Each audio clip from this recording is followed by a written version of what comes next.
Magandang araw! Halina kayo't samahan niyo ako at makinig sa isang kwento. Ako nga pala si Teacher Angie ng Capelian Elementary School mula sa divisyon ng Siyudad ng Ilagan na maghahatid sa inyo ng kwento na isinulat ni Jewel Christine C. Manlangit at iginuhit naman ni Rhea Christine U. Elmar. Ano kaya ang mga mahiwagang laman ng mga sako ni Lola? Halina't ating alamin! Ang mga sako ni Lola. Haya na naman si Lola.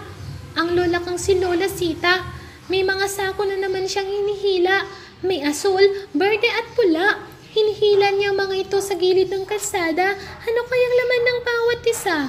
Tinanong ko si Papa, ano pong laman ng mga sako ni Lola? Mga ginto at diamante. Maraming alahas at brilyante. Sagot niya. Wow! Totoo po! Tanong ko na nalalaki ang mata. Pero hayon at tumawa lang si Papa. Tinanong ko si Mama, ano po bang laman ng mga sako ni Lola? Iba't ibang butong pananim na balang araw ay ating aanihin.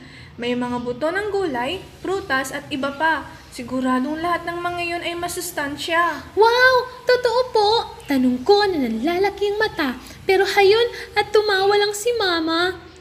Tinanong ko si Lolo, ano po ang laman ng mga sako ni Lola? Naku po, ang mga sako ni Lola ay huwag mong bubuksan sapagkat ang laman ng mga iyon ay mga nakakatakot na nilalang. Talaga po? Tanong ko na nalalaki ang mata pero hayon at si Lolo ay tawa ng tawa. Tinanong ko ang pinsan kong si Celia, alam mo ba kung anong laman ng sako ni Lola?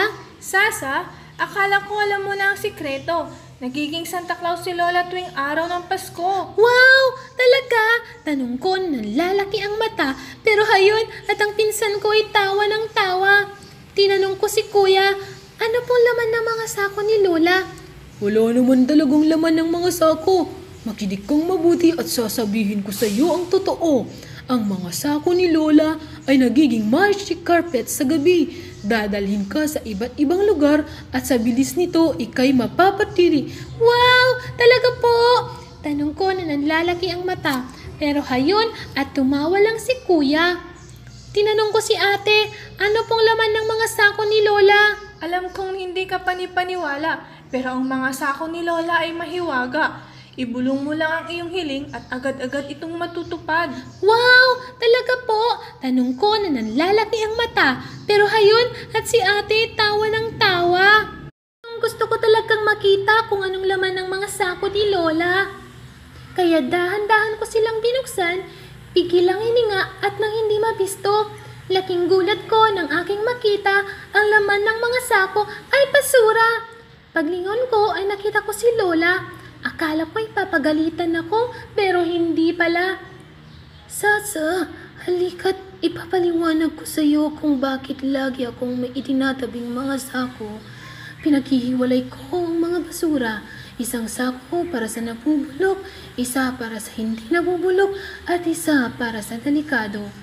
Ngayon ay naiintindihan ko na ang kabutihang ginagawa ni Lola. Paligid ay nagiging malinis, maayos at magandang tignan kapag basura ay hiwa-hiwalay ang lalagyan.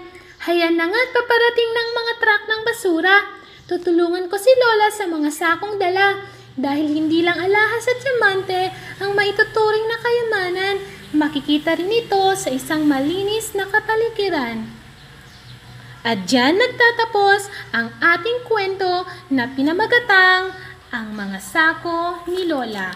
Kaya mga bata, tandaan, ang mga basura ay dapat itapon sa tamang tapunan dahil ang kayamanan ay makikita rin sa malinis na kapaligiran. Paalam!